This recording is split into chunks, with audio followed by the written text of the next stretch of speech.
The story you are about to hear is true. Only the names have been changed to protect the innocent. Fatima Cigarettes, best of all long cigarettes, brings you Dragnet.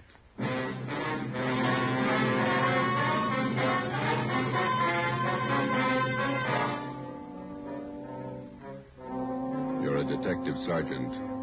You're assigned to robbery detail. 16 persons have been robbed and beaten senseless. The victims describe the assailant as a tall, beautiful woman. Your job, stop her.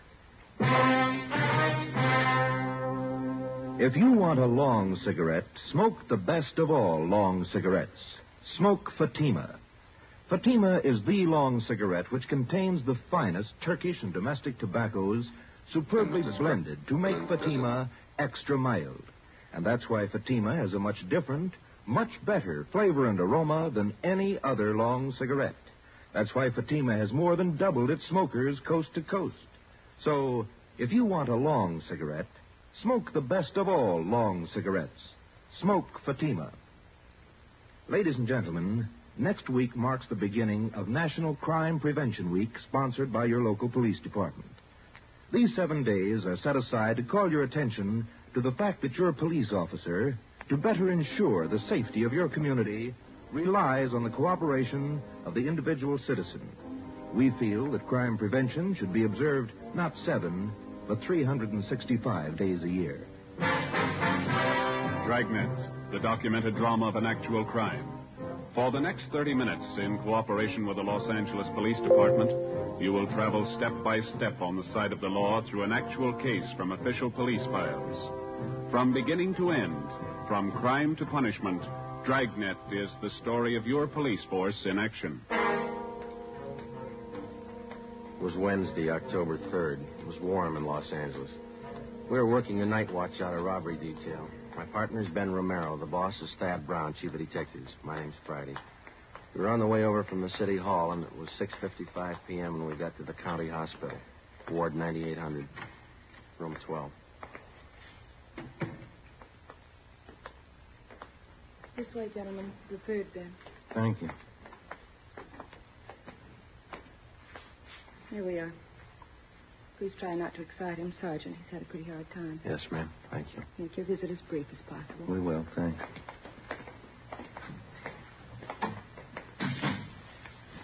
Mr. Maloney, how you feeling?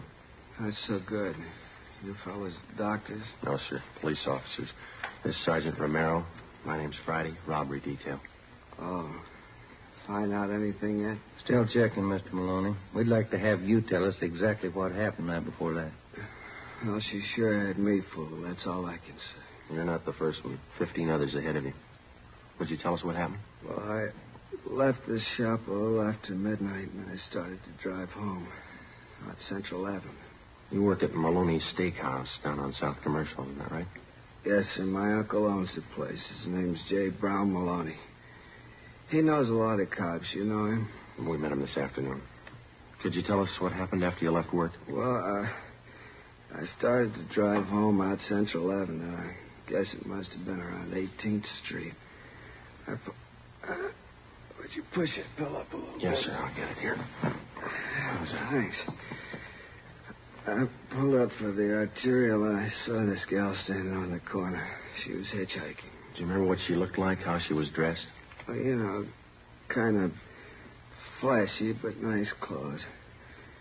Good-looking dame. Tall, long blonde hair. Beautiful eyes. You're sure about the color of her hair? Yeah, it was blonde. And you offered her a ride? I didn't think there was anything wrong in it. I'm a married man, you know. I didn't think there was anything wrong. What happened then? Well, she got in the car and we drove off. We talked a while and then she pulled a gun on me. Told me to drive up an alley. Where was that? Do you remember? Around 32nd Street, 32nd and Central. And then what? She took my wallet, watch, car keys, everything I had. Mm-hmm. And she made me get out of the car, lay down on the street. I felt her shove that gun Can you fix that pillow? Yeah, you bet. Just lie still. There you are. I felt her shove that gun against her, and she pulled the trigger, I guess.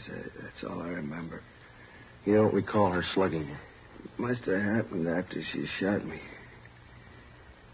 Her face looks pretty bad, huh? You'll be all right, Mr. Maloney.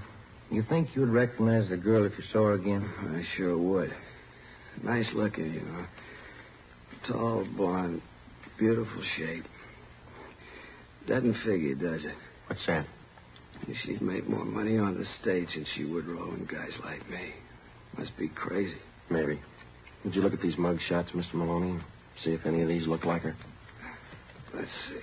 There you are. This one? No. What this one here? No. Let's see. No. How about this one? She was better looking. Well, here's the last one. I don't know. This might be her. The hair was fixed right. Maybe a little more makeup. I'm not sure. All right, Mr. Maloney. Thank you. We'll be back to see you in a day or so when you're feeling better. Okay. Say, my name won't be in the papers, will it? No, sir, not unless you give it to him. I was just wondering if a wife might not understand giving a girl a ride, you know? Yes, sir, we know. Well, thank you, Mr. Maloney. We'll be checking back with you later on. Okay, officers. I hope you get a line on that dame. We're going to try. Goodbye. Sure messed up, isn't it? Yeah. That dame's got some other motive besides money. Psycho. Some kind of a sadist, maybe. Find out what you wanted, Sarge. Yes, we did. Thanks, nurse. What'd the doctor say about Maloney? Is he going to be all right? Well, he had a severe beating, but he'll get over that all right. It's the bullet wound in the back. He'll recover, won't he? The bullet shattered part of the spinal cord. There was nothing the doctor could do. Yeah? Paraplegia. He'll never walk again. We left the county hospital, went back to the office, and got out a local broadcast for the woman whose mugshot Maloney had partially identified. Her name was Beverly Allen. She had a record of 3 arrests and 1 conviction of 240 PC, assault and battery. After we checked in the office, we went across the street to the crime lab. Lee Jones had already examined the bullet taken from Maloney's spine and the cartridge casing found at the scene of the shooting. Both of them bore the same markings as those which had wounded the 2 previous victims. From the striations, the gun had been previously identified as a .45 Colt. Maloney's car was examined. We found nothing. We went back to the city hall and checked in at the stats office. It was 8:35 p.m.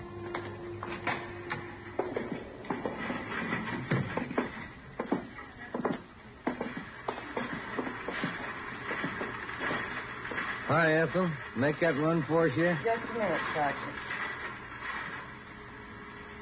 How you coming, Ethel? Fine here. Same old run. I'm back 7 years on this one. Yeah, that's right. Did you get any more names? A few. Let me check the list for you. All right. Wanted the names and DR numbers on Caucasian women. 5 feet to 5 feet 8, 115 to 130 pounds, 20 to 30 years, blonde or brunette, assault and battery, M.O.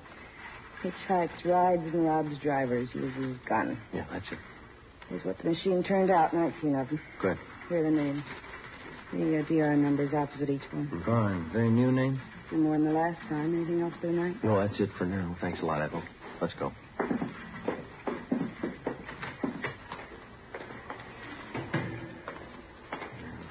Bad start. How's that? 17 of these names we checked and cleared already. And the other 2? Well, one's Catherine Collins. The other one's Beverly Allen. She might tie in. We got nothing else to go on. You want to get to the record bureau and pull the packages on these 2 names? Yeah, okay. I'll check robbery and see if we have any calls. Huh? Right, Joe. Okay.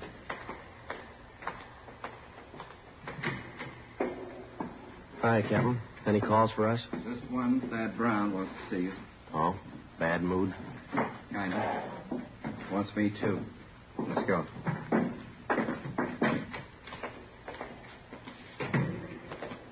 That fellow Maloney tell you anything? Nothing that helped much. Same old story. No reports on that broadcast we put out for that Beverly Allen? Not yet? No, you're banking on it? First lead in 16 nights. Here we are.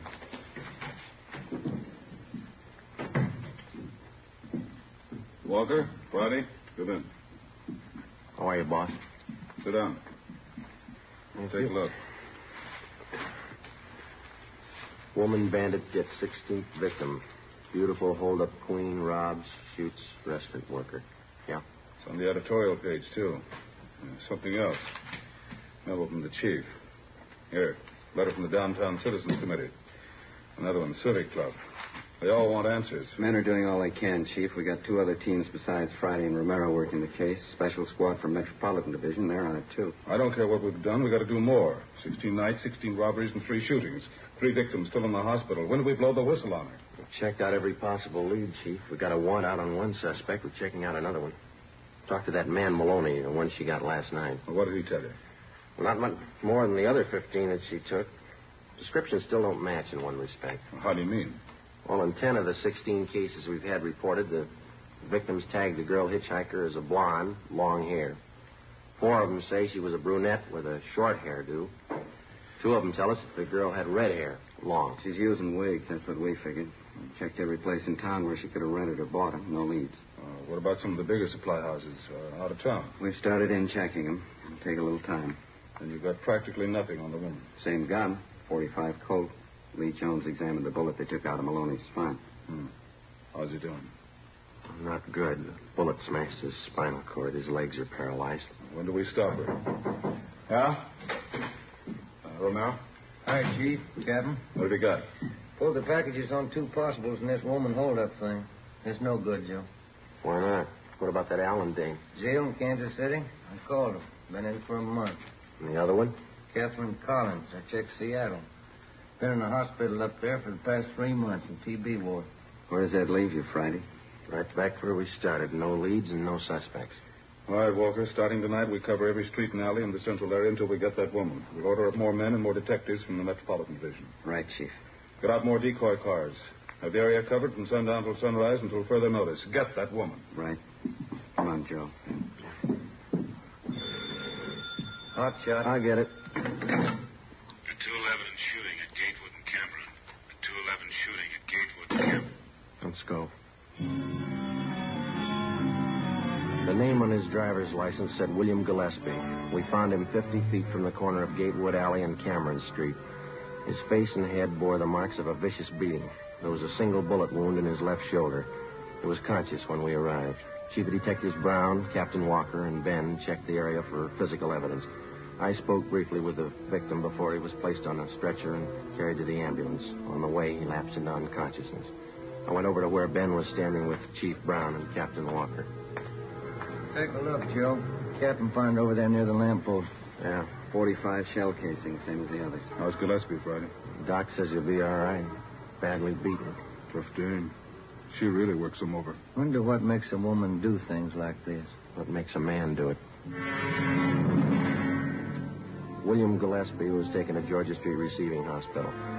The shell casing, which we had found at the scene, was taken to Lee Jones at the crime lab for examination. It compared with the others. Jones confirmed that the markings on the bullet, which had wounded Gillespie, matched those on the bullet which had been taken from Maloney's bag. Both bullets had been fired from the same gun. The Dragnet operation for the woman bandit went on.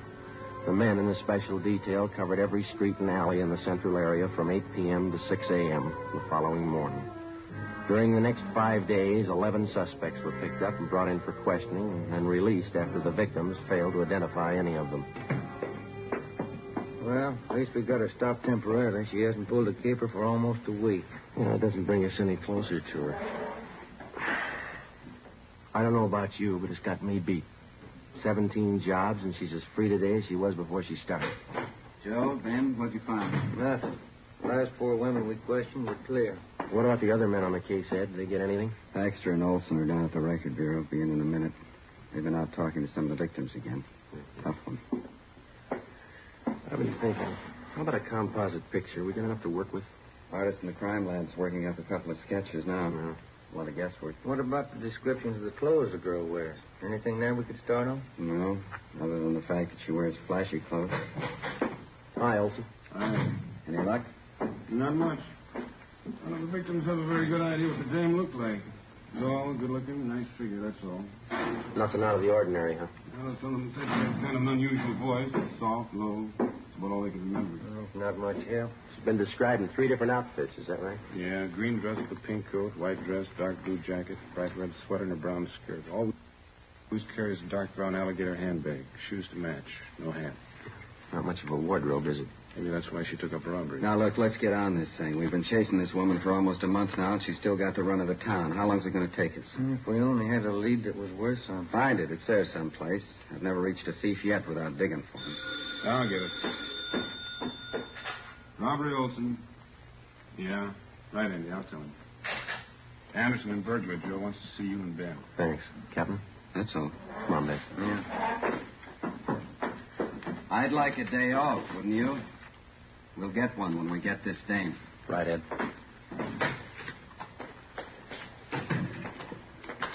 This thing isn't doing much for the skipper. It's not doing much for our time off either, is it? That fire department's got the racket 24 hours on, 24 off. Mm-hmm. Sometimes they get 3 days off in a row. That's what you keep telling me. Here we are. Joe? Ben? Andy, what do you got? Checking back on a job out in Hollywood. Heard you were having troubles. Came across this thing. Thought it might help you out. What's that, Ann? One of the picture studios had a burglary about a month ago. Thief got in the wardrobe department, then next door in the makeup. Mm-hmm. Yeah, let's see. Here's some of the stuff taken. Dress, coat. Oh, here, you can read it. Okay, thanks. Mm-hmm. Red sweater, brown skirt. Hey, look down here, Joe. Where? Right here. Oh, yeah. Took 2 makeup kits and 4 wigs. 2 blondes, 1 redhead, 1 brunette. That's it. Any leads on this job? Not so far, no. We got one thing to go on. A single footprint, size 9. Pretty large size for a woman. I didn't say it was a woman. Print was made by a man's shoe.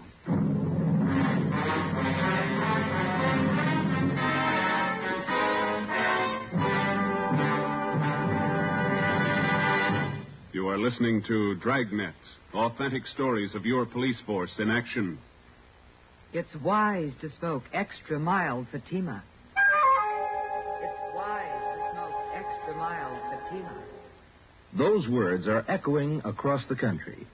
Yes, Fatima has more than doubled its sales because Fatima smokers are telling their friends it's wise to smoke extra mild Fatima. And why? Because Fatima contains the finest Turkish and domestic tobaccos superbly blended to make Fatima extra mild. So, for a much different, much better flavor and aroma, smoke Fatima.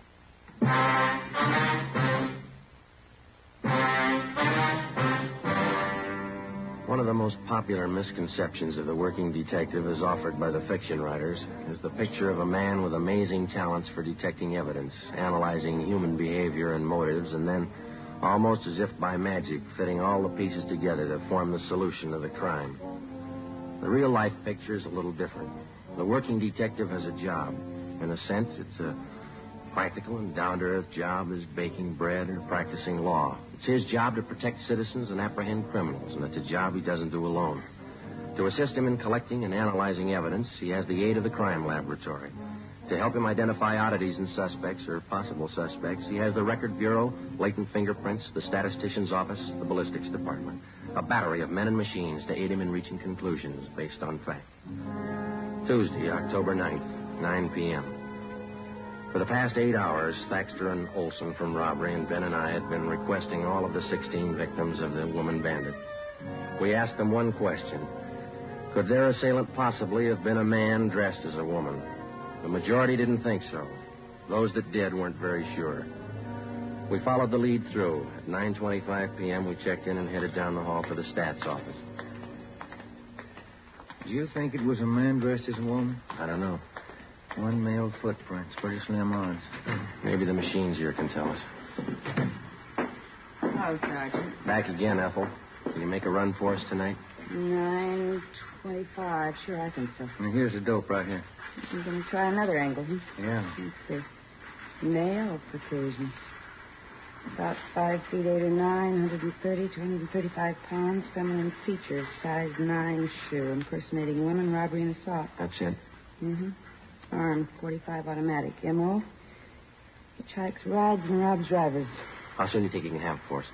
Well, we'll make the run on the collator. Have to punch up the master first with all this information and let the machine work the cards. I don't think I'll have it for you much before 11, that all right? Fine, yes. We'll check back a little before 11 then, huh? They'll be ready. Good. Come on, Ben. You call your wife after dinner? Yeah. Wish I had, and she's mad as a hornet. What's the matter? Kid's having a birthday party tomorrow, and I forgot to order the cake. What's she going to do for the party? Bake one? She have to. And she pulled this gun on me and told me to stop the car. Well, I'm telling you, Captain, I just grabbed that gun and slapped that kid just as hard as I Hold could. it just a minute, will you, please, Collins? This man's name is Emil Collins. Mr. Collins is Sergeant Friday, Sergeant Romero.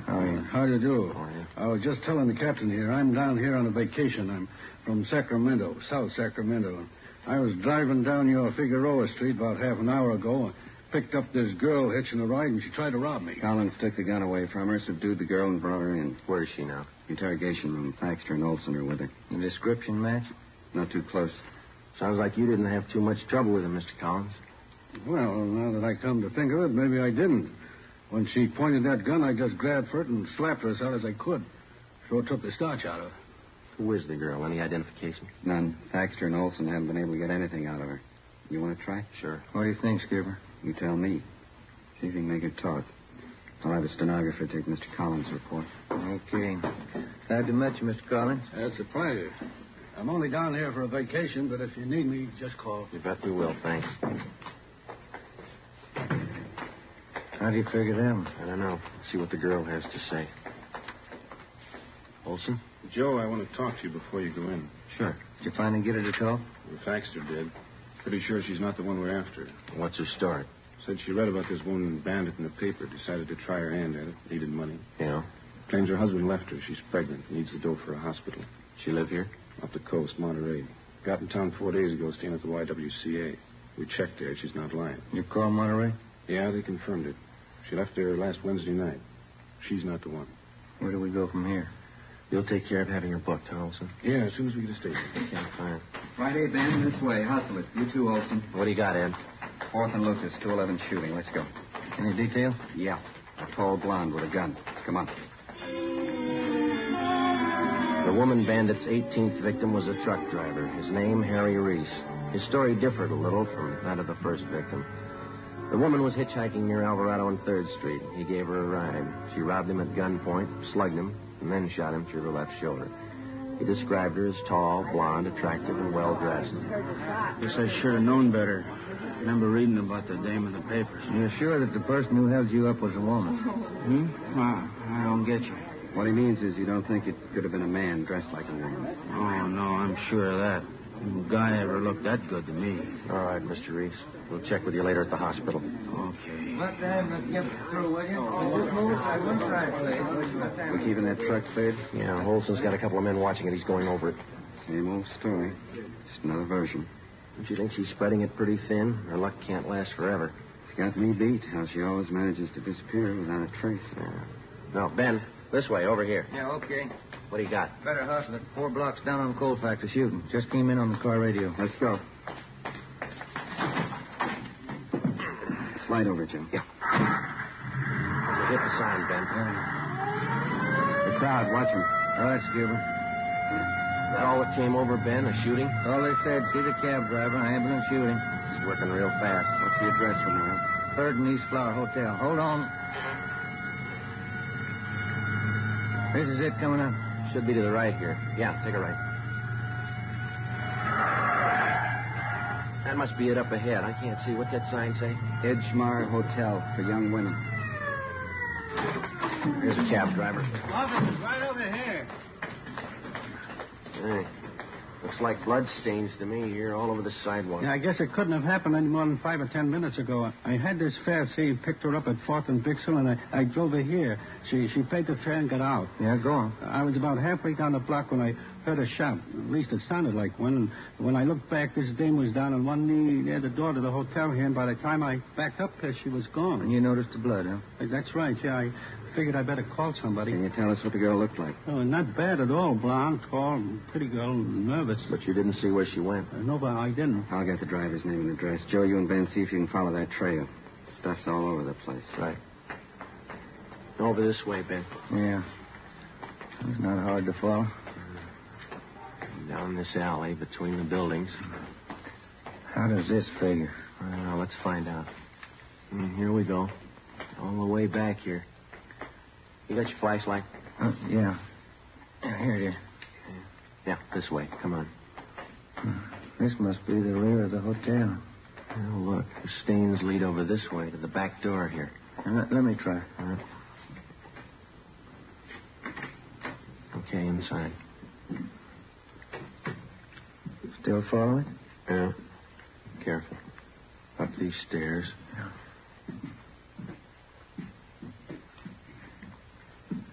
Second floor. What's the matter? Did you lose him? No. Just a minute. See anything? Yeah. Stains lead on up the stairs here. Let's go. I just happened to think. This is a woman's hotel. And they ought to keep the back door closed. Come on. Third floor. Let's hold it. What is it? Thought I saw a door open down the hall. See anybody? No. Let's go. This way. It's an easy trail to follow. Now, this is it. They stop here at this door. That doesn't sound like a woman. Yeah. You ready? Now, try the door first. Easy. It's locked. All right, come on. Together now. Let's hit it. Watch it, Joe! All right, you. I got the gun. Yeah. Well, we found what we came for. Look. Still got the clothes on. Blonde wig, makeup, everything. Please help me. My leg. Call an ambulance. It's on the way. Take it easy. Have a look, Joe. Wigs, full makeup kit, clothes, living in a woman's hotel. The works. It was an accident. You never would have got me. I dropped the gun. It went off. You never would have got me. Yeah, that's right, mister. It was an accident. You better get the boss in here. I'll stay with Glamour Boy. Yeah, okay. And Ben. Yeah? Leave the door open, will you? House rules.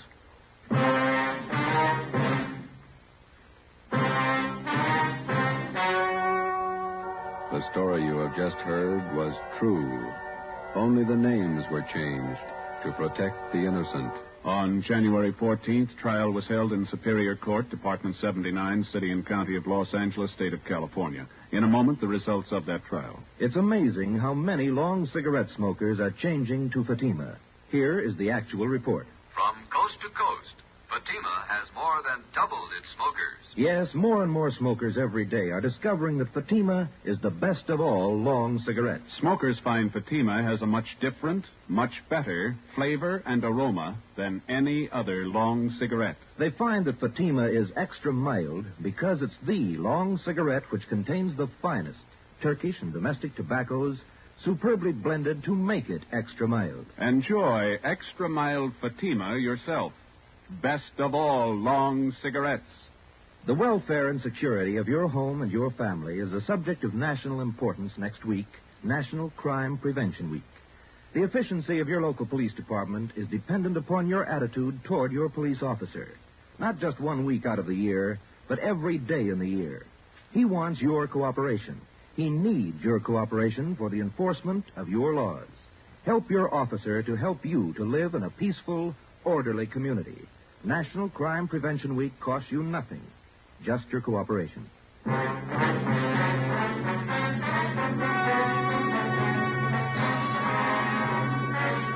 James Harold Sutter, alias the Bandit Queen, was tried and convicted on several counts of assault with attempt to commit murder and robbery of the first degree.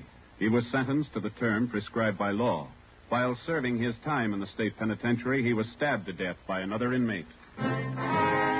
You have just heard Dragnet, a series of authentic cases from official files.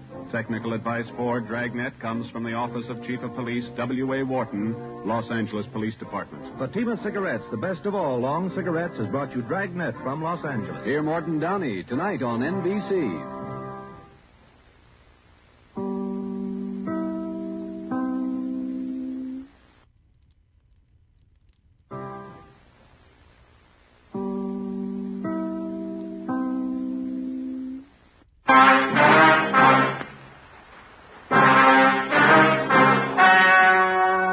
The story you're about to hear is true. Only the names have been changed to protect the innocent. Fatima Cigarettes, best of all long cigarettes, brings you Dragnet.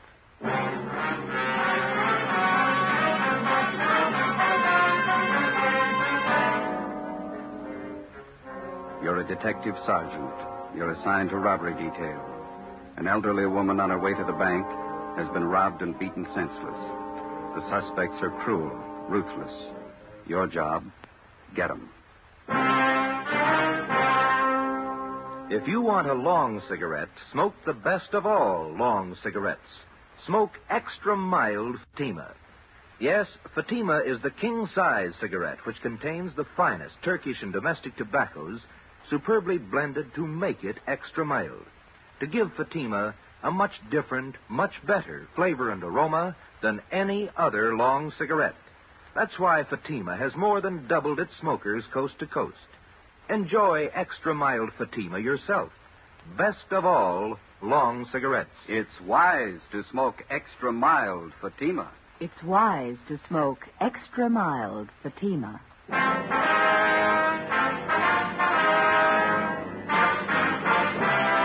Dragnet, the documented drama of an actual crime. For the next 30 minutes, in cooperation with the Los Angeles Police Department, you will travel step by step on the side of the law through an actual case transcribed from official police files. From beginning to end, from crime to punishment, Dragnet is the story of your police force in action. It was Saturday, August 9th. It was hot in Los Angeles. We were working a day watch out of robbery detail. My partner's Ben Romero. The boss is Ed Walker, captain of robbery. My name's Friday. It was 10:14 a.m. when I got to room 27A, robbery detail. Hi. Hi. Hello, Jim. Hi, Win. How are you? Won't know for a while. What'd the vet say? Thinks the dog picked up some kind of poisoned food. Oh, that's too bad. Sure hot. You got a penny? Yeah. Yeah, there you are. Thank you.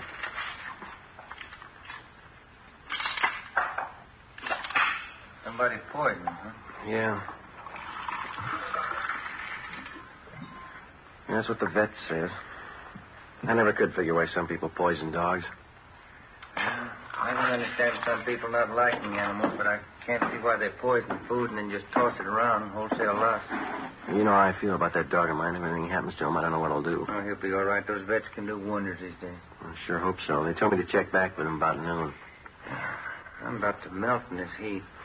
Yeah, doesn't seem to be any here at all. Well, tomorrow's Sunday. Guess I'll just lie out in the backyard. It's going to be good to just loaf around and read the Sunday papers, huh? It's a hot shot. I'll take it. My wife wants me to get out and get a little car. She says I'm better looking with a tan. She ought to know. All right. Will you get married, Joe? After so long, you get so you believe everything they tell you. There's one to roll on. Yeah?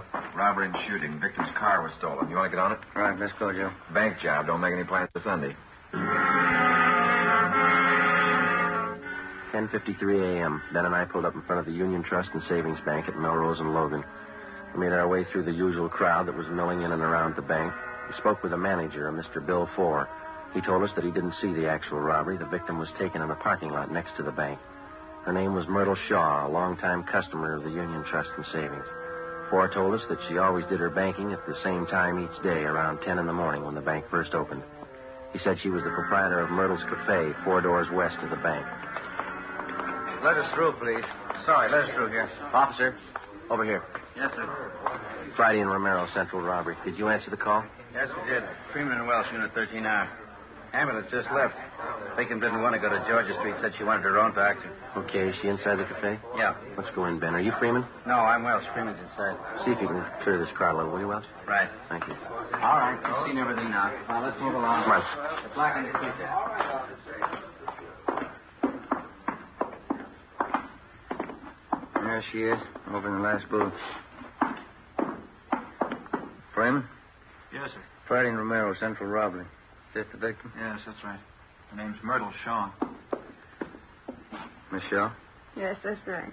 My name's Romero. This is Sergeant Friday. We're from Robbery Division downtown. You men detectives? Yes, ma'am. We'd like to ask you a few questions. Yes, all right. I hope you can catch the men that did this. Well, we're going to do all we can. It's a little hard for me to talk. My face is so swollen. It hurt something terrible. What happened? One of them struck me, Yes, ma'am, we know that. Do you want to tell us how it happened? and I was on my way to the bank. I drove in the parking lot there next door. Yeah? I just got out of my car when these men walked over to me. You're only 4 doors from the bank. Do you always drive such a short distance? No. I just picked up my car from Edgar's filling station. I have it greased once a month. I see. Where was I? You just driven into the parking lot when these men walked up to you. Yes. Oh, yes. Well, one of them said, just hand over the money and there won't be any trouble. The other one said, this is a gun in my pocket, Grandma. Yeah? My head's splitting. Did someone call Dr. Van Hale? Yes, ma'am. He's on his way. Oh, thank you. Well, I carry my day's receipts in a cloth bank bag. I had it in my purse, and I wasn't sure if they knew I had any money. Yeah? I told them I didn't have any. And I was going in to draw some out, and one of the men said, look, old-timer, we don't want to get rough. Just hand it over. We know you got it. What'd you do? Well, I turned and started to walk away, and I saw this one man's arm flash out of his pocket, and then something hard like a rock struck me on the side of the face. Must have slugged you with his gun. Oh, yes, it couldn't have been his hand. I don't think he could have cut my face like this with his hand. You should have let them take you to the emergency hospital. No, I don't want to go in an ambulance. I want my own doctor. He'll know what to do. The ambulance crew gave her first aid. She wouldn't let him take her. Mm-hmm. Thanks. Miss Shaw, would you know the men if you ever saw them again? I think so, yes. One of them looked like the worst kind of a hoodlum. And then they got your money, huh? Oh, yes. And they tell me they got away with my car, too. How much money did you lose? $116.23. Do you own this cafe? Yes, I do. It's a small place. As you can see, I do all the cooking and serving up to 11:30 in the morning. Then I have a college girl that waits on tables in the afternoon and evening. Do you think those men have ever been in here in the cafe? No. Have you ever seen either of them before? No, I never laid eyes on them before today. How about the girl who works for you? You think she's ever seen them before? I don't know. You could ask her. She should be here soon. What time is it now? 11:20. Yes, she'll be along any minute. Oh, I wish there was something to stop this aching. We know you must have a lot of pain, Miss Shaw, but we've got to ask a few more questions so we can get right on this. Yeah, I understand. I'll tell you all I can. Ben, do you want to get the dope on the stolen car and a description of the man? I'll call the office. Right. Say, is there a payphone I can use here, Miss Shaw? Yes, right over there behind the phone. Thank you. Do you need change? Yes, ma'am, I'm afraid I do. I'll just help yourself in the cash register there. Thank you.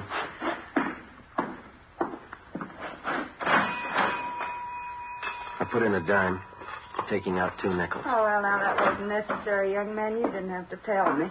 Oh, I know, but we don't like to open other people's cash registers. You're a police officer, aren't you? Yes, ma'am. I trust you. That seems to be the reason a lot of people don't. I called the office, and as fast as Ben repeated the information, I phoned it in. The detailed information was broadcast to all units. The stolen car was a 1946 green Ford sedan, license number 1X-ray 1898. All units were instructed to be on the lookout for the car, and if found abandoned, to notify robbery detail immediately and keep the car under surveillance until we arrived.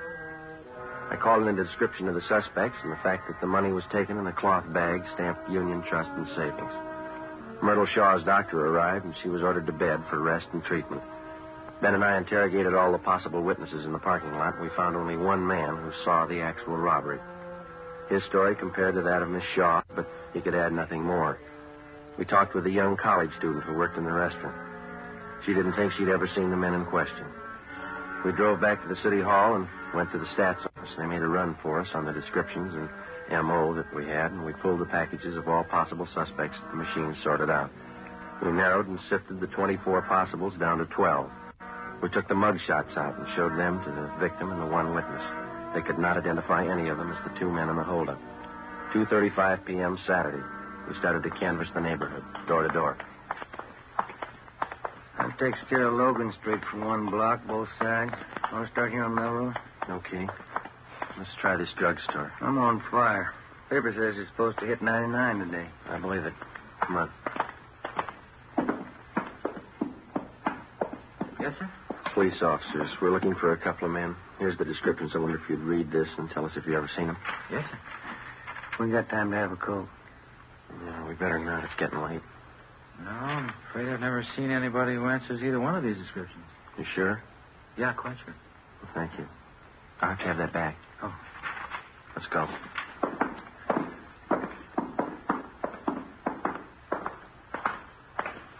Is it just my imagination, or does it seem to be getting hotter to you? Talking about it doesn't help. I tried ignoring it. That don't help neither. Let's try this bakery. How do you do, gentlemen? Hi, police officers. Wonder if you'd read the 2 descriptions listed here and tell us if you've ever seen either of these men. Yes, of course. No. Sure smells good in here, doesn't it? No, Yeah. I don't seem to recall anybody that looks like this. Anybody else in here who might have seen him? No, I don't think so. I wait on trade. Okay, thanks, ma'am. Let's go. That smells just like good old apple pie, doesn't it, Joe? We're baking Danish coffee cakes at the moment. The next place here is a plastic factory. Yeah, looks like they're closed half-day Saturday again. Somebody in there cleaning up. Guess he didn't hear me. Oh, here it comes. Yeah. A lot of money in this plastic business. Mm-hmm. Really came into its own during the war, didn't it? Oh, yeah. The plant's closed Saturday afternoon. Police officers. If you'd look this paper over and tell us if you may have seen 2 men answering these descriptions. All right. I have to put my glasses on. Yes, sir. There now. I don't need them for sweeping, just reading. All right, here you are. Mm-hmm. What do you think? What was that? I said, what do you think? Have you seen him? Well, I don't know. How do you mean? I'm not sure yet. Hmm? I'm not sure. I may have seen one of them. How about the other one? That's what I mean. Yeah. I don't know about the other one. But you do remember seeing one of them? I might have seen both of them. But you're not sure. I don't know. Well, do you want to tell us what you remember about the one you did see? Oh, don't you want to know about the other one, too? Well, yes, sir, we do, but I understood you to say that you didn't know about the other one. No, I don't. Well, you just tell us what you know, then. Then you want me to just forget about the other fella? No, sir, but if you don't know, it's all right. I might know. Yeah? I haven't read about him yet. Oh. You asked me a question just as I finished reading about the first one. I was just starting on the second one at that time. Yes, sir, sorry. What was that you asked me? Wasn't important. Then I'll read about the second one. Yes, sir, thank you. Mm-hmm. Yeah, I seen them 2 or 3 days ago, both of them. In this neighborhood? Yes, sir, right around back in the parking lot. They work here? No, sir, they don't. Seems to me I've seen them a couple of times. What were they doing? I don't recall. I just remember I've seen them. You sure? Yes, I'm positive. One of them had on a brown suit, the other gray, just like it says here. The descriptions fit all right. You have any idea where these men might be now? No, sir. We're investigating a robbery. We want these men for questioning. I wish I could help you more. I do know I've seen them, but that's about all. I don't know their names. All right, sir. What's your name? Seth Williamson. We'll leave you one of our cards, Mr. Williamson. If you see him again, appreciate you letting us know. Yes, sir. Sure will. Let's go, then. Wish we had something more definite to go on. If we just had a picture of the guy. Yeah, it'd help. There's a vacant lot in the corner. Finishes out this block. All right. Let's double back on the other side of the street. All right. Sure hot. 4:30 p.m. We continued knocking on doors, checking every place that was still open or showed any activity Saturday afternoon. We talked with hotel managers, janitors, and cleanup men at the different factories or business establishments. We checked grocery stores, private homes, everywhere that we could find anybody to show the descriptions to. By 6:15 p.m., the only person who showed any sign of recognition of the 2 hold-up men was still Seth Williamson, the janitor at the plastics plant. Before we took time out for a sandwich and a cup of coffee, we drove back to the city hall to check the office.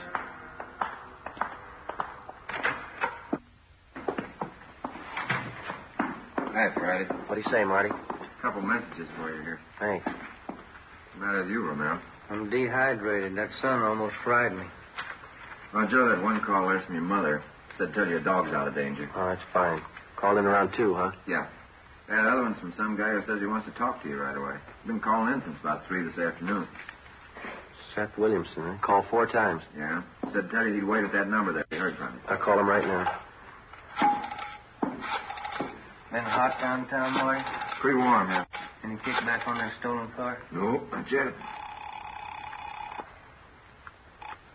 Benson Plastics.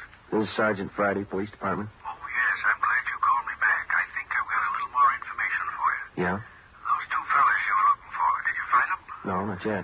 Well, I just remembered what they were doing out back there in the parking lot. Yeah? They were taking pictures Of what? of the 2 girls that was with them. I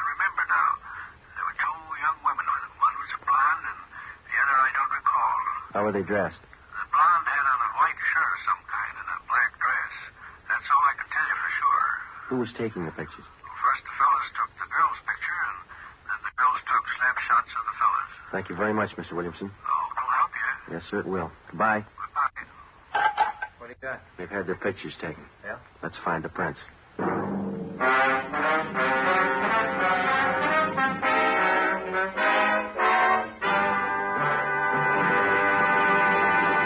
You are listening to Dragnet, the case history of a police investigation presented in the public interest by Fatima Cigarettes.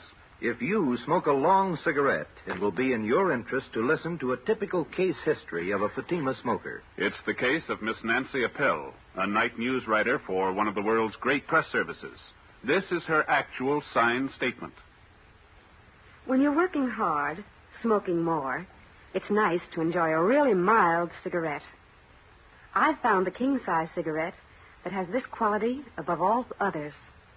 That cigarette is Fatima. Because it's extra mild, Fatima is always more enjoyable. That's why I agree. It's wise to smoke extra mild Fatima. And more smokers agree to that every day. Actual figures show Fatima has more than doubled its smokers coast to coast. So enjoy extra mild Fatima yourself. The long cigarette, which contains the finest Turkish and domestic tobaccos, superbly blended to make it extra mild. You will prefer Fatima's much different, much better flavor. You will agree. It's wise to smoke extra mild Fatima. It's wise to smoke extra mild Fatima. The best of all long cigarettes.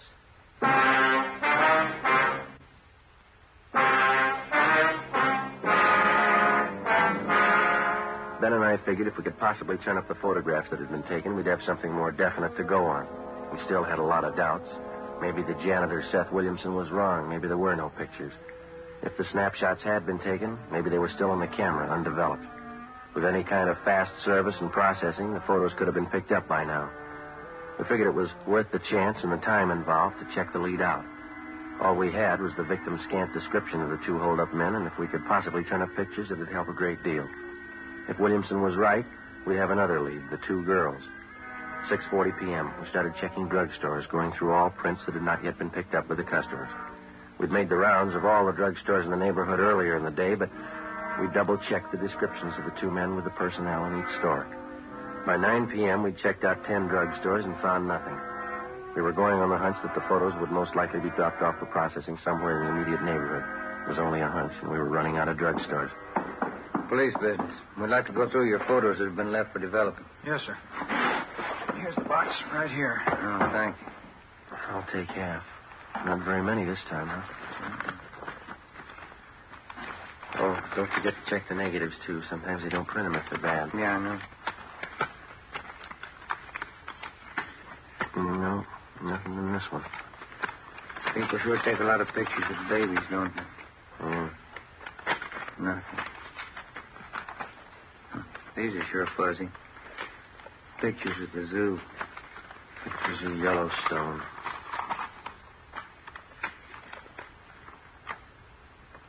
Ben. Yeah? Pay dirt, maybe. Let me see. Two guys. Two girls. One's a blonde, white blouse, dark skirt. Look close. Now, let's see. Left by a Marion Lang, 223 East Bixel. Well, Claire. Yes, sir? You want to double-check us on this envelope? Yes, sir. This date and time right here, 3:30 p.m., August 6th.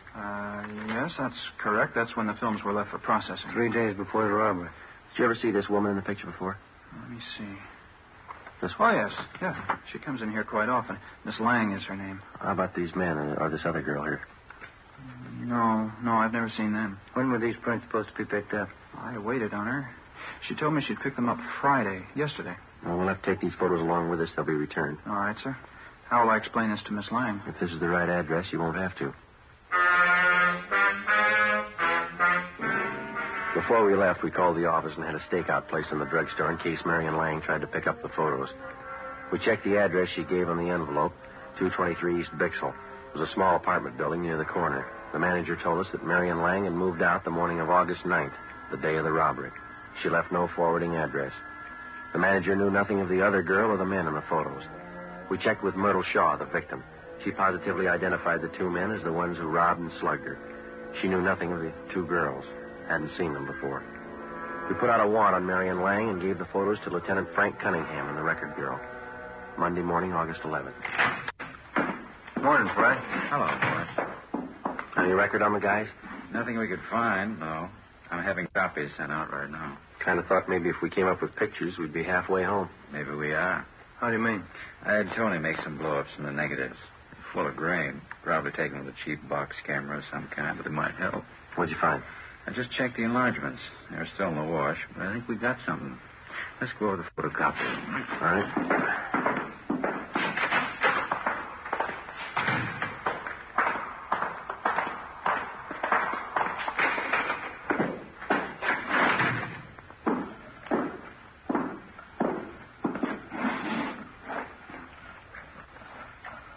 Yeah, they're good and clear now.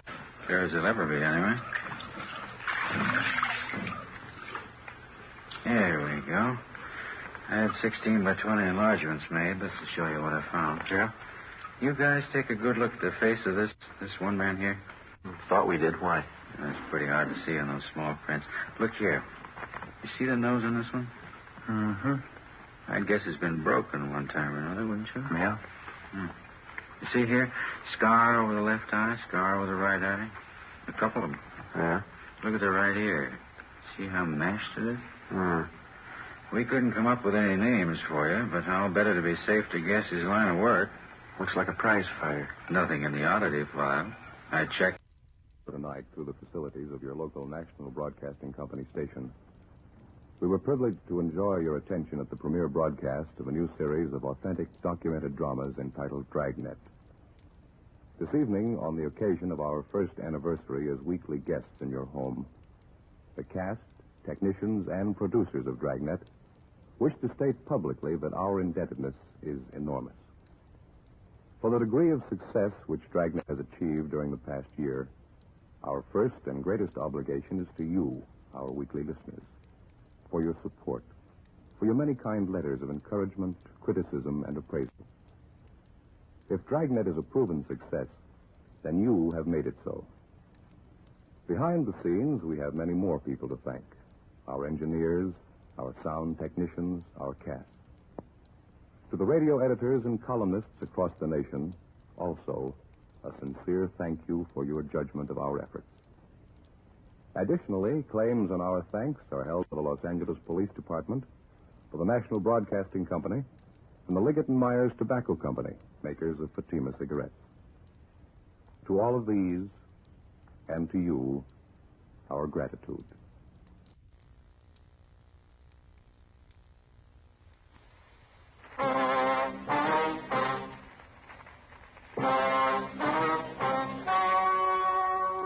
The story you are about to hear is true. Only the names have been changed to protect the innocent. Fatima Cigarettes, best of all long cigarettes, brings you Dragnet.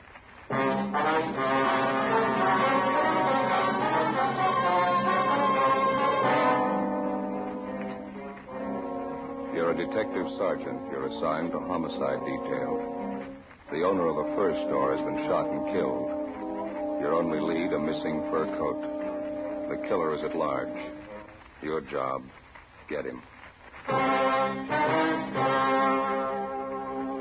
If you want a long cigarette, smoke the best of all long cigarettes. Smoke extra mild Fatima. Yes, Fatima is the king-size cigarette which contains the finest Turkish and domestic tobaccos superbly blended to make it extra mild, to give Fatima a much different, much better flavor and aroma than any other long cigarette. That's why Fatima has more than doubled its smokers coast to coast. Enjoy extra mild Fatima yourself. Best of all, long cigarettes. It's wise to smoke extra mild Fatima. It's wise to smoke extra mild Fatima.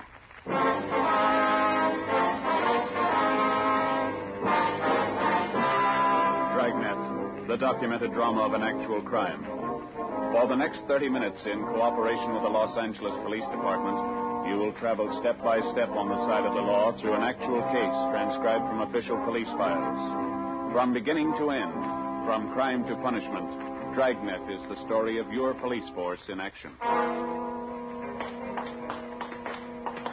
It was Saturday, November 23rd. It was warm in Los Angeles. We were working the night watch out of homicide detail. My partner's Ben Romero. Boss is Blaine Steed, captain of homicide. My name's Friday. It was 6:35 p.m. and we got to the corner of Western and Lexington. The Western Fur Shop. Hi, Brennan. Hi. What happened, Frank? The owner's been shot. Name's Albert Kreiber. Yeah? What is that? Mrs. Kreiber. Haven't been able to get anything out of her. Where's the body? In the back. Munkers is back there. Did you call the lab? Yeah. Jones on his way. Photographer and fingerprint men with him. All right, let's take a look. Nothing seems to be messed up. Back room is. It was a small shop. A couple of fur coats on dummies on one side of the store, and on the other, a tall glass case holding about 15 more. Mrs. Kreiber sat on a straight-back chair staring at the floor. We went through the curtains into the back room of the store. Sprawled out on the floor at the far end of the room was the body of a man.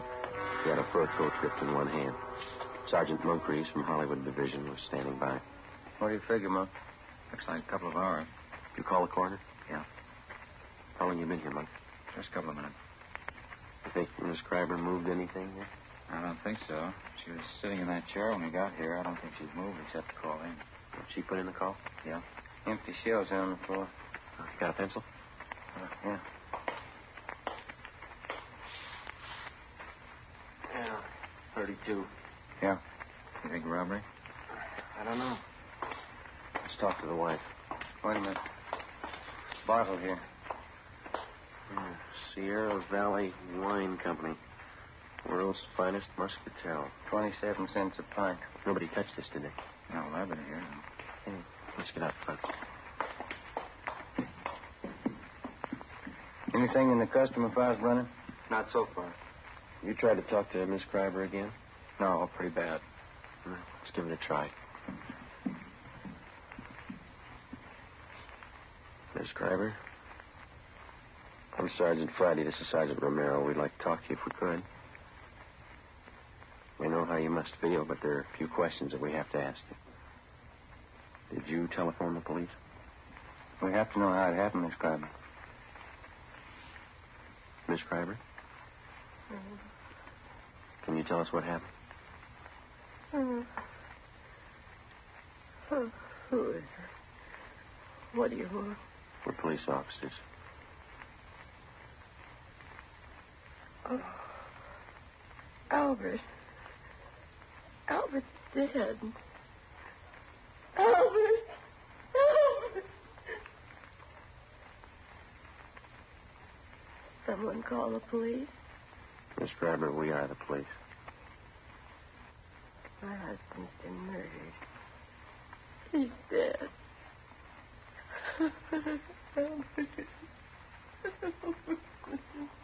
We better leave her.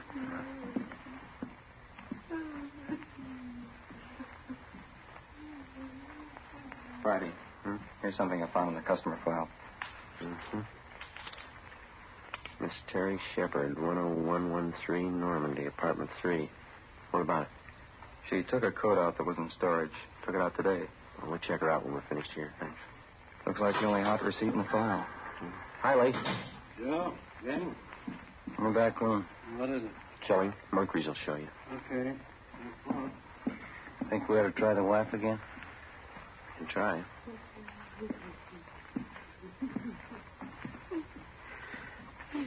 Miss Kreiber, can we do anything for you? Oh. I'm a little better. I'll try to tell you what I can. All right. When did you get here? It must have been about 6 o'clock, a few minutes after.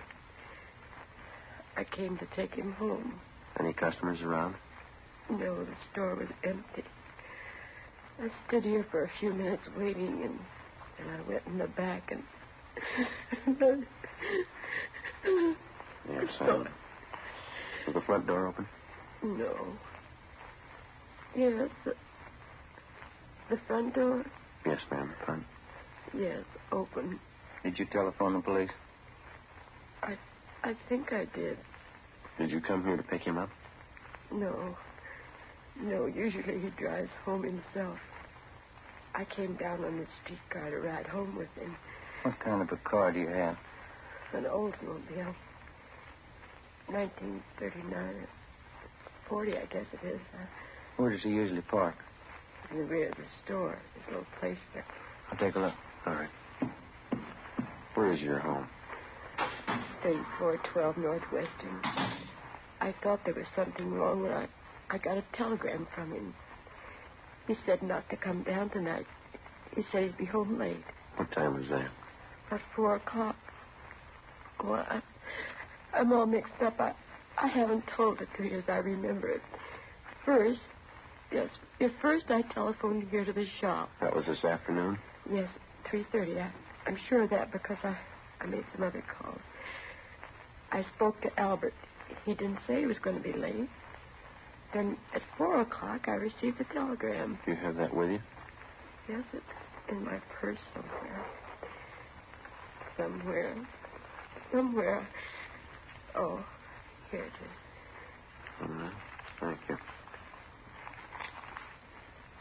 Don't come down. I won't be home until late after see a customer, Albert. Can I keep this? We'll return it to you. Yes. What'd you do after you got this wire, Miss Crabber? Well, nothing. I thought it was strange, but I didn't think too much about it. Then I started wondering why he didn't say anything over the telephone about being late. So I came down here on the streetcar. Did you phone the store just before you left your house? Yeah, but there was no answer. Parking lot's empty. Better get out an APB on the car, huh? Miss Crabber, you said your car was a 1939 or 40 Oldsmobile, didn't you? 1940. I remember now. What model is that? Oh, sedan, light blue. Do you remember the license number? Well, I have it on this chain with the extra keys. Here it is, on this little tag. The veterans make these. Thank you. Joe, can I see you now? Sure. Excuse me, Miss Crabber. Do you want me to wait? I'd like to go home. We'd like you to wait for a little while, yes. Do you have any relatives living here? A niece and a nephew in Beverly Hills. Jerome Reed. They live on Cannon Drive. All right, we'll call them for you. Thank you. Lee, is this phone out here all right to handle? Yeah, it's been dusted. Okay. Joe, you coming in? Yeah, right away. It's pretty clear, easy to trace. Mm-hmm. I'd say he was standing over here by the curtains when he was shot. That's where the stains begin. Mm-hmm. And he must have stumbled along this glass case. You can see the smears here in the glass where he tried to grab hold of something. Yeah. Then I guess he caught hold of that first coat and pulled it down with it. Mm-hmm. And he stumbled and bumped up against this coat bag, fell through that and up against the safe. How many times was he hit? 6 empty casings on the floor. Looks like all through and through wounds. 32, huh? That's right. The wife know if anything's missing? Yeah, she's in pretty bad shape. It looks to me like somebody took his wristwatch and a ring from his left hand. He had a billfold, that's gone. No coat. All the trouser pockets are turned inside out. And what about that wine bottle? It's smeared. Can't lift a thing. Okay, thanks. Ben? Still on the phone. Okay. No. License 15 Boston. 6707. No, 707. Yeah. Driver might be on. Hang on a minute, Wallace. What? Now, give that to DMV, will you? Save another call. Miss Crabber, did your husband have a wallet? Yes, brown alligator. Did he keep his identification in it? Yes. Did he carry much cash? No, just a few dollars. He was always afraid of holdups. Thank you. You want to give that to him, Ben? Yeah, okay. Hey, Wallace, suspect might have a brown alligator wallet with identification cards of Albert Kreiber. Yeah, that's C-R-I-B, Boston, B, Boston, New York. 3412 Northwestern Avenue. Yeah. Yeah, okay. Yeah, bye. Hello? Mm-hmm. Max over here. Yeah, Monk? Invoice from the Far North Fur Company. 3 mink coats delivered here today. I looked all around. I only found 2. 1 missing. Did you find the sales slip for the other one? No. Miss Crabber, would you come over here, please? Yes. Where are they, Monk? Over here. All right. Over this way. These are mink coats here, aren't they? Yes. It's wild mink. Albert told me he ordered them. Yes, ma'am. We found the invoice. He ordered 3. There are only 2 here. Do you know anything about any of his customers? No, I don't. I never met any of them. Oh, I remember now. Just the night before last, he called someone from home. Told her he had some minks in today and she could come in and look them over. Do you know who that was? Why, I didn't hear any names. Miss Schreiber, do you have any idea who might have wanted to shoot your husband? No, none at all. He was friendly with everyone. Everybody liked Albert. He didn't run around. He was either working or at home. Did he drink? Not at all. No, I mean beer, a little wine, maybe? No, he never touched anything. All right, thank you. Brennan, will you see that Miss Schreiber gets to her nephews? Right away. Thank you. Might as well go, Ben. Yeah. We can talk to some of the neighbors. 6 shots fired. Wonder why nobody heard him. Pretty heavy traffic outside, huh? Somebody wanted a mink coat pretty bad. Coat like that costs quite a bit, doesn't it? This one's going to come a little high. Yeah.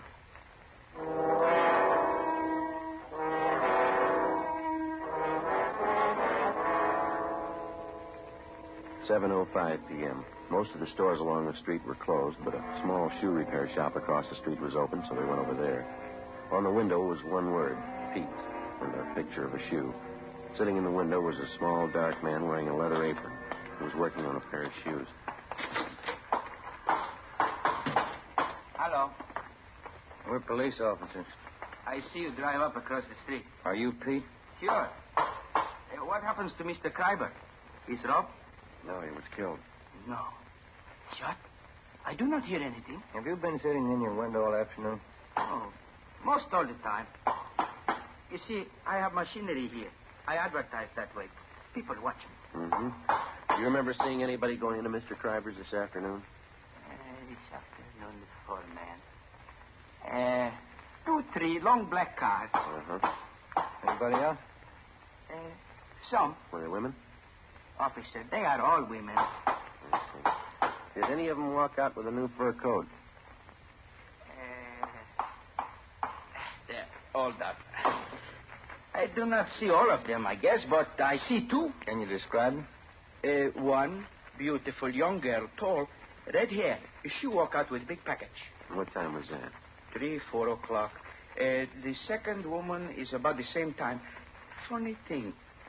I do not see the bottle, but Benny from liquor store on corner tell me the second one, the blonde. She buys bottle wine. Did he tell you what kind? No. Reason I remember, I laugh when he tell me. I go over to Benny's for a can of beer. He tells me she buys cheap wine, walks out of Kreiber's with new fur coat. Me, I spend $5 for good wine, and my wife has no fur coat. How old was this blonde? How was she dressed? She's maybe 25. Young, not too young, but young. She has on slacks, gray. Mm-hmm. What kind of a fur coat was she wearing when she came out? Mink. Look from here like mink. I see. Did you notice where she went? The blonde, the gray slacks, mink coat. Yes, it turned the corner onto Lexington, and she went up the street. Did you see Mr. Kreiber's car drive away? No, he parked in back. I don't see him come in. I don't see him come out. All right. Thanks a lot, Pete. Mm-hmm. Officer, that blonde, something wrong there. How do you mean? Well, she has got fur coat, but she drinks wrong wine. I don't understand. Why do you say that? $5,000 coat, 27-cent wine. 7:45 p.m. Ben and I questioned Benny Davis at the Safety Liquor Store. He remembered the blonde and said she bought a bottle of Sierra Valley Muscatel from him between 2:30 and 3 o'clock that afternoon. He'd never seen her before. We contacted communications and gave a description of the blonde to supplement the All Points bulletin. Then we started checking Western Union offices to find out where Mrs. Kreiber's telegram had been sent from. We finally traced it to the office at Normandy and Hollywood Boulevard. The operator who sent the telegram to Mrs. Kreiber also remembered receiving the call. She told us that the person who phoned in the message was a woman. The time, 3:22 p.m. We asked her to put a tracer on it and told her we'd check back. 8:24 p.m. Ben and I went to 10113 Normandy to talk to Miss Terry Shepard, whose name had appeared in the customer files at the fur store. The receipt showed she had taken a coat out of storage that afternoon. This is something like the place the wife and I used to live in. Yeah? Same people must have built it. Apartment 3. That's Terry Shepard. All right, come in. The door's open. Find yourself a secret. I'll be in a minute. Police officers, Miss Shepard. Oh? What's wrong? We'd like to talk to you. What about? What if you could come out here, please? Well, I just got out of the shower. You'll have to wait a minute. Yeah? Yeah, this place has got the same floor plan as mine. Kind of small, isn't it? Not too bad. Wonder what rent she paid. You don't mind if I wait through the meeting? Here's that. It's all right. We're sorry to bother you. What can I do for you? You got a fur coat, Miss Shepard? Yeah, sure. Wonder if we could see it, please. Sure, but I don't think it'll trouble you. It's only muskrat. I bought it in Pittsburgh. Where is it, McLaughlin? Yeah. Okay. It's down the hallway, first door on the right. I think I know where it is. What's this all about, Lieutenant? What time were you at the Western Fur Shop today? Oh, I'd say 3 o'clock. Why? What'd you do while you were down there? I got my coat out of hock. I had it there during the warm weather. Paid the man, signed something, and he put the coat in the box, and I took it. Mm-hmm. Do you know Mr. Kreiber down there, the man that owns the store? You got me. The man was about 50. His hair was a little gray. I hardly even looked at him. This is the only fur coat, Joe. Could have passed for mink when I first bought it.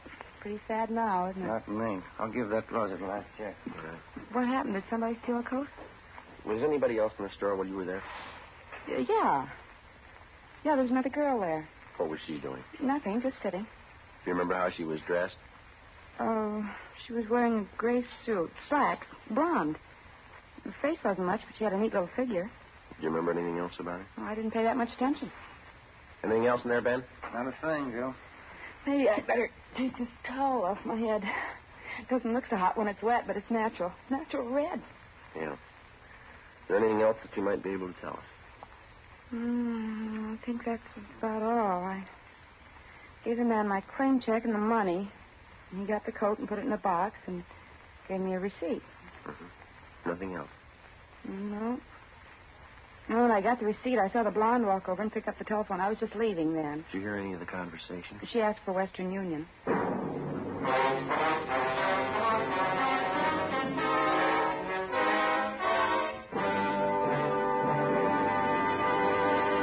You are listening to Dragnet, the case history of a police investigation presented in the public interest by Fatima Cigarettes. If you smoke a long cigarette, it will be in your interest to listen to a typical case history of a Fatima smoker. It's the case of Edith Gwynn, well-known Los Angeles columnist. This is her actual signed statement. It's my job to keep up with what's going on around town. And here's one thing I've noticed lately. More and more people smoking Fatima. You certainly can tell why once you smoke them. I found them milder than any other king-size cigarette, and that's important to me. Yes, I agree. It's wise to smoke extra mild Fatima. And so do more and more smokers every day.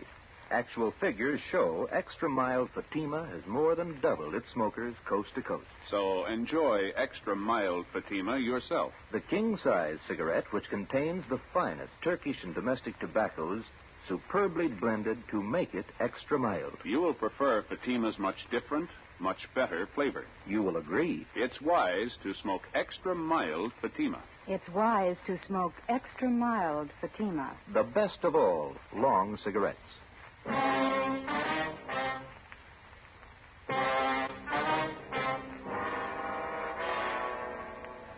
Sunday, November 24th, 9 a.m. Ben and I contacted the owners of all the shops in the vicinity, but none of them saw or heard anything at the time of the shooting.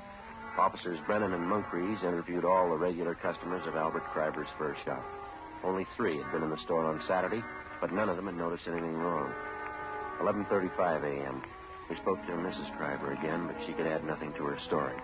Her niece and nephew had been to a football game at the Coliseum in the afternoon and knew nothing had happened until they were telephoned by Officer Brennan. 2:55 p.m. We spoke to all the tenants of the apartment house at 5513 Lexington, which is in the rear of the fur shop. None of them had been home, but the owner told us that he had some men working on the roof of the apartment house at the time of the murder. Through the owner of the durable roof company, we traced the 2 men who had been working on the roof, and they told us that about 4 o'clock they'd seen a blonde dressed in gray slacks enter the parking space in the rear of Kreiber's fur store. They whistled at her, but she paid no attention to them. She got into an Oldsmobile and drove east on Lexington. 7 p.m. We checked in at the office and got word that Albert Kreiber's car had been located in the parking lot at Vermont and 8th. We drove down to the location and talked to the parking lot attendant. Well, the car must have come in sometime last night. It probably came in the back way because I don't remember it coming in, and it doesn't have our lot tag on it. Did you work all last night? No, I finished at midnight and started at 10 this morning. I kept waiting for somebody to claim this thing, and after supper, I figured it might be stolen, so I phoned the police. It's been sitting here all that time. Are there any keys in it? No, sir. There weren't last night either. Have you ever seen this particular car before? No, sir. Have you ever seen a blonde woman about 25 wearing gray slacks? You mean hanging around here? Yeah, or in the neighborhood. Yeah, but not today or yesterday. You remember one? Well, yes, sir. Does she drink a lot? Maybe. Well, there's one that hangs out in these bars around here. Once in a while, she comes in the lot, but not lately. When did you see her last? Oh, a couple of weeks ago. Was she with anyone? Yeah, but I don't remember him. I've seen her with a lot of different guys. Does she hang around with anybody in particular? Yeah, her husband.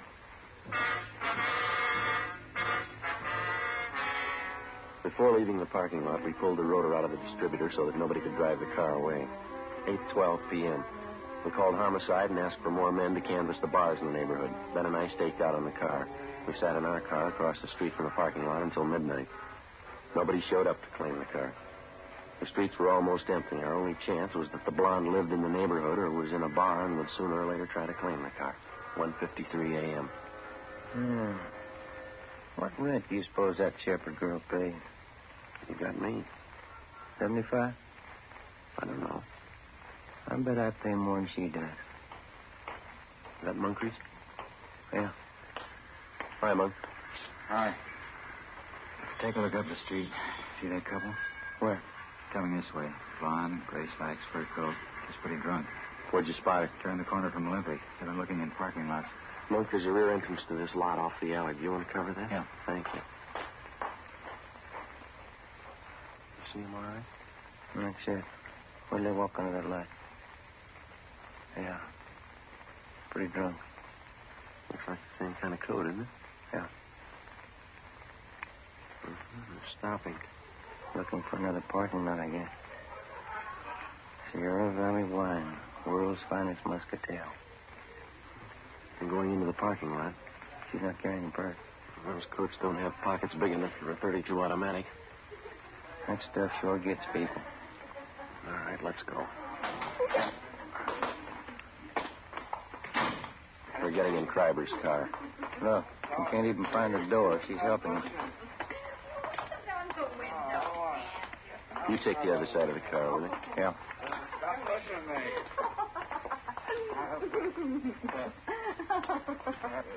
Who are you? Police officers. Can I see your driver's license, please? I got a driver's license. What's going on? What's your name? Betty Moore. What's it to you? The registration slip on the steering column says Albert Kreiber. What's the matter with this car, anyway? Who's Albert Kreiber? Oh, I know who he is. This guy out here. Who's this man? What's that? He's a friend. That satisfy you? Lots. What do you want him there for? Let me have those keys. Hey, Here you are, Ben. How about going home? there's nothing in there. Let's go. Here's a purse. Give me that. You keep your hands in the wheel. Gun, 32. It's empty anyway. There's nothing wrong in that. Do you have a permit to carry it? Yeah, I got a permit. Can I see it? I lost it. Give me those You keys. keep your hands on that wheel. Here's a wallet, identification cards, Albert Kreiber. Where'd you get these? I don't know. The man's watch, Albert Kreiber engraved on the back.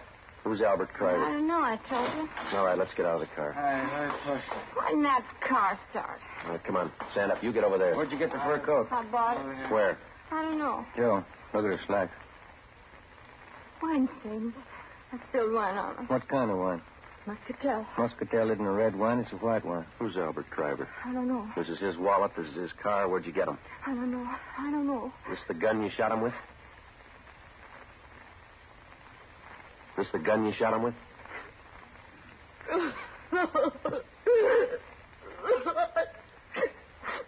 I was going out with him.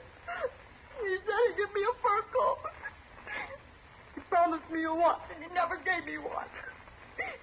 And then we sent a telegram to his wife and everything. And he gave me a fur coat and take me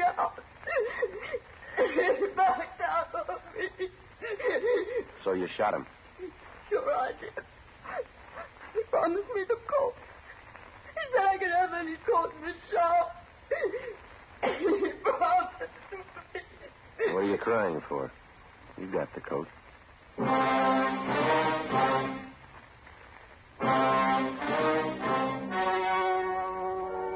story you have just heard was true.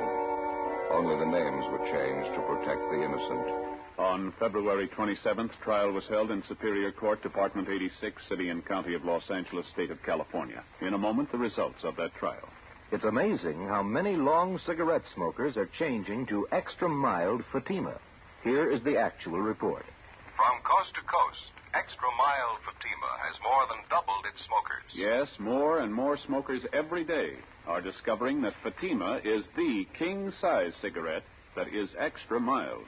Extra mild because it contains the finest Turkish and domestic tobaccos superbly blended to make it extra mild, to give it a much different, much better flavor and aroma. Enjoy extra mild Fatima yourself. Best of all, long cigarettes. It's wise to smoke extra mild Fatima. It's wise to smoke extra mild Fatima.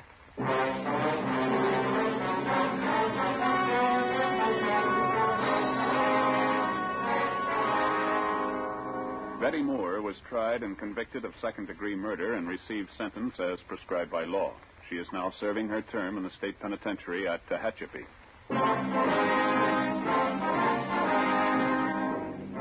You have just heard Dragnet, a series of authentic cases from official files. Technical advice for Dragnet comes from the Office of Chief of Police W.A. Wharton, Los Angeles Police Department. Fatima Cigarettes, best of all long cigarettes, has brought you Dragnet, transcribed from Los Angeles. Next, here's Sarah Berner in Sarah's Private Caper on NBC.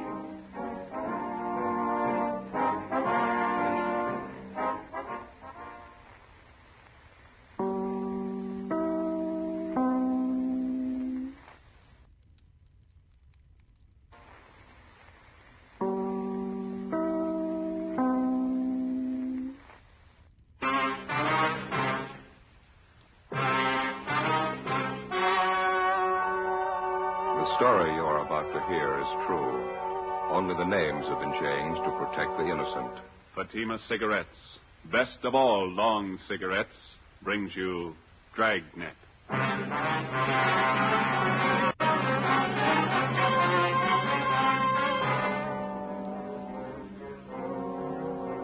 You're a detective sergeant.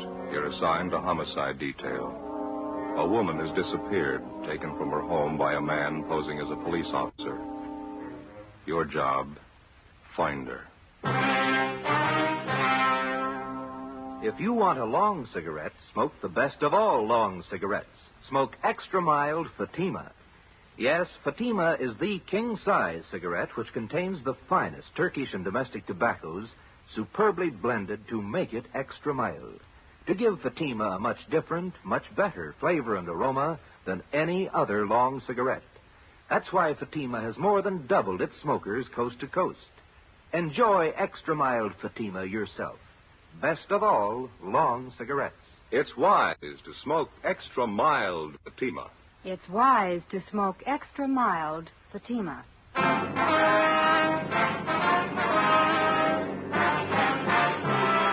Dragnet, the documented drama of an actual crime. For the next 30 minutes, in cooperation with the Los Angeles Police Department, you will travel step by step on the side of the law through an actual case transcribed from official police files. From beginning to end, from crime to punishment, Dragnet is the story of your police force in action. It was Tuesday, April 4th. It was warm in Los Angeles. We were working the night watch out of homicide detail. My partner's Ben Romero. The boss is Thad Brown, chief of detectives. My name's Friday. It was 10 minutes past 6 p.m. when I got to the basement of the city hall. Carpool.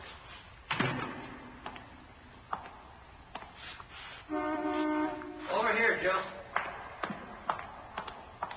All right. Thad Brown will be down in a minute. Captain will follow us out later. Okay. No contact yet? No, he's still waiting. You take care of the local broadcast? It's already gone out. They'll put the descriptions on the air every hour. How's it look to you now? I don't know. Nothing more we can do to make a contact. Oh, you're stabbed brown now. You want to squeeze over a little? Oh, yeah, sure. Hi, Chief. Hi. Let's go. Might as well take Beverly Boulevard, huh, Ben? Yeah, it's as fast as any. You got the address there, Friday? Yeah, it's 617 Paris Avenue. It's out by Echo Park. Who's covering the house now? Ross and Pacelli are staked out in a private garage across the street from the house. Donahoe and Wiseman are on duty inside the Kessel place. You want to smoke? Thanks. Light me one, will you, Joe? Yeah. But you got the story from the maid at the Kessel's house, is that right? Mm-hmm. You check it out?